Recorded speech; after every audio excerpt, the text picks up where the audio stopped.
In chapter 5, we're going to talk about probability distributions. And remember, in chapter 2, we talked about relative frequency distributions. We had example. See here, like the number of items returned. So, say for example, there are 7 customers who returned 1 item, 9 customers returned 2 items, 6 customers returned 3, and 5 customers returned 4, and 3 customers returned 5. So out of the 30 customers, 23.3% returned 1 item, and 30% returned 2 items, 20% returned 3 items, and 16.7% returned 4 items, and 10% returned 5 items. So this is frequency distribution, relative frequency we talked about before. So in this chapter we talk about probability distribution. So it's a little bit similar to this. And we can look at first we're going to look at a concept called random variable. X, we use a letter X to denote it, associates a numerical value with each outcome of experiment. So experiment here is like tossing a coin, or say throw a die and something like that. And we'll have a number. So X is a number for each outcome. So when we flip a coin, maybe the outcome is either head or tail, and that's not a number. But we will not care about. We will talk about a number associated with this outcome. For example, we can, if we throw the coin, say 3 times, toss a coin 3 times, and X here is defined as the number of heads. So it's not X is not the head or tail, it's the number of heads we will get in 3 tosses of a coin. And so the question here lists the numeric values of X. So we have how many different numeric values of X? So when we toss a coin 3 times, and what are the possibilities of the number of heads in 3 tosses? And also we need to list the corresponding elementary outcomes. So what is the outcome? So we can look at the possible outcomes. 3 tosses, maybe the first one we get a head, second a head, and the third one is also a head. So in this case, the value of X, because remember X means the number of heads we get in 3 tosses. So because all 3 times we get heads, so we have 3 as X value. So X is not HHH. HHH is the outcome. X is the number of heads. So it's something we define. So you may define that X as the number of tails or something else. So but anyway, X is a value. And we may get H the first time, H the second time, and the tail the third time, which means 2 heads out of 3 tosses. And so this is the list of all the possible outcomes. And we can write down corresponding heads. So this one HTH, we got 2 heads, HTT 1 head, THH 2 heads, and THT 1 head, TTH 1 head, and TTT all tails 0 head. So the possible, if we look at the list here, the possible values of X are these, but we're gonna talk about the distinct values of X.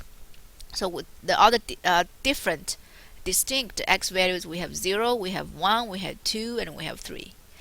And so the event, if X is 0, we list the sample, the event space, so the other possible outcomes, and we can see there's only one outcome corresponding to 0, t, t, t. And if x is 1, you can see out of these 3,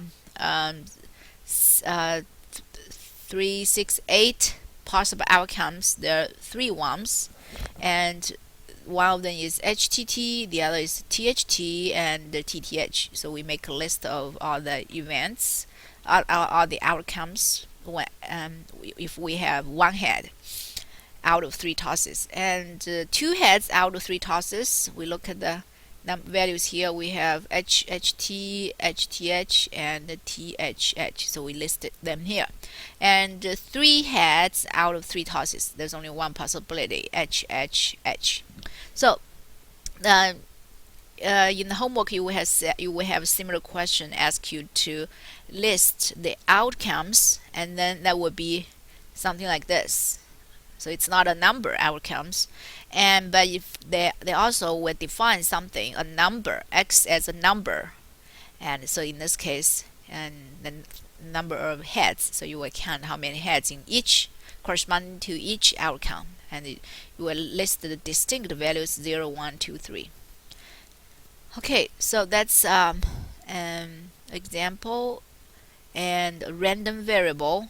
And next we talk about the probability distribution. So we're gonna make a table like we did for relative frequency distribution for x, for the variable x, and each for each x we write down the corresponding probabilities for each x value. So in the previous case, for each x value we made a list of the outcome, but here we don't care about the outcome. We will talk about the probability instead of the outcome. The next example. So this is the example we talked about before.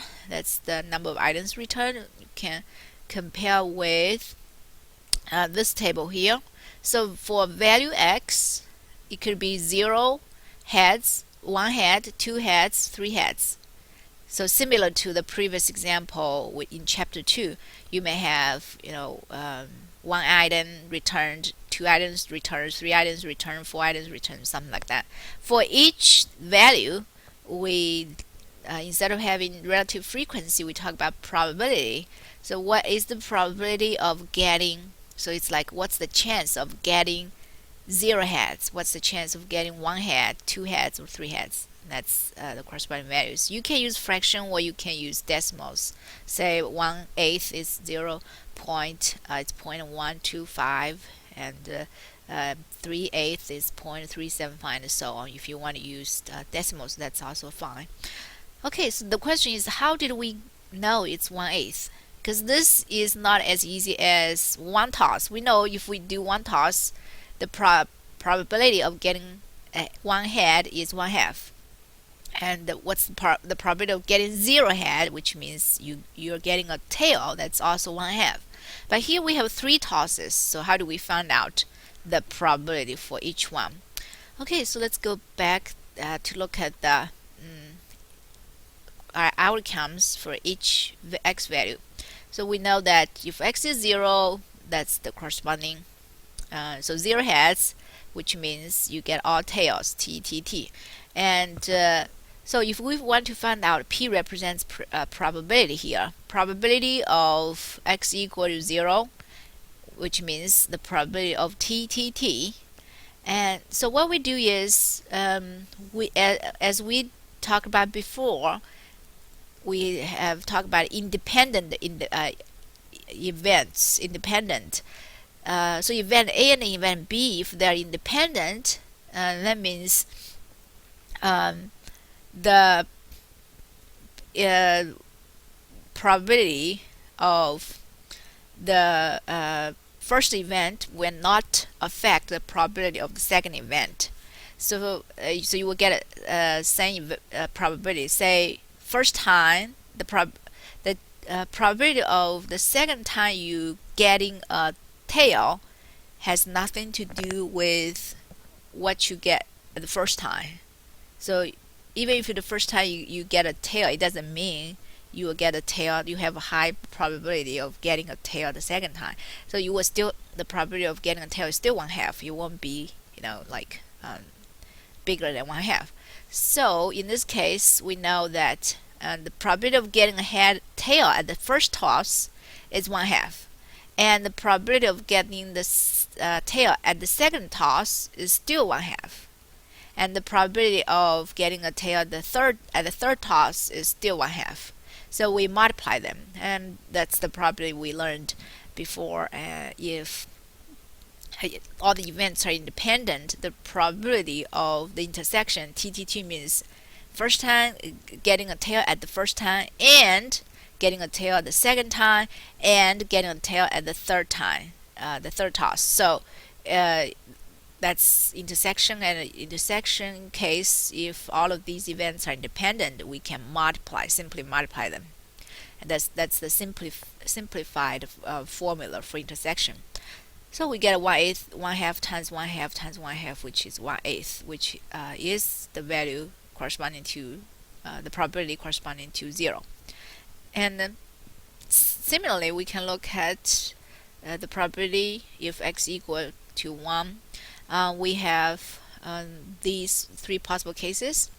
And so let's try to do HTT first. So the probability of getting H the first time is 1/2. And the probability of getting a tail the second toss is also 1/2. And the probability of getting a tail the third time is also 1/2. So that's why I have 1/2 times 1/2 times 1/2. And all of these three events are independent. They're not going to affect each other, the probability of each other. So we have 1/2 times 1/2 times 1/2, like in the first case. And then if we do THT, still first time getting a tail, probability is 1/2. Getting a head the second time, probability is 1/2, and third time is also 1/2. So you also get 1/2 times 1/2 times 1/2 for THT. Similarly, you will also get 1/2 times 1/2 times 1/2 for TTH. So the probability of getting HTT is 1/2 times 1/2 times 1/2. It's 1/8. The same thing for P, the probability of TH getting a THT, and probability of getting a TTH. So that means we have 3 times 1/8. So each of them is 1/8 plus 1/8 plus 1/8, which means 3 1/8. That's 3/8. And the same thing for x equal to 2. So each of them will be, if you do 1/2 times 1/2 times 1/2, it's 1/8.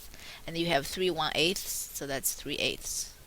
And if x equals 3, there's only one chance, one outcome. So that's like 1/2 getting a head the first toss, 1/2 times 1/2 getting a head at the second toss, and times 1/2 getting the tail at the third toss. So it should be 1/8. Here it should be 1/2 times 1/2 times 1/2 to get 1/8. Okay, and so that's how we get this table. For each one, x0 get 1/8, and 1, because we have 3 outcomes corresponding to 1, and each of them is 1/8. We add them up, it's 3/8. And for 2, also 3/8, and for 3, 1/8. And if you add them up, you will get all the probabilities added up to 1. Like relative frequency, you will add all of them to like the number of items returned. You will all the percentage, you will get 100%. Okay, so that's the format of discrete probability distribution. Discrete means the values are there's gap between them. So like 0, 1, 2, 3. Like we don't talk about the numbers between 0 and 1. For example, 0.5 or 0.6, 0.7, 0.8. What's the probability corresponding to that? And in this example, because the number of heads won't be 0.5 or 0.6. And but in next chapter we will talk about that case. So here it's called a discrete. So that's the format, different values of x, and then probability, corresponding probability. They add up to 1.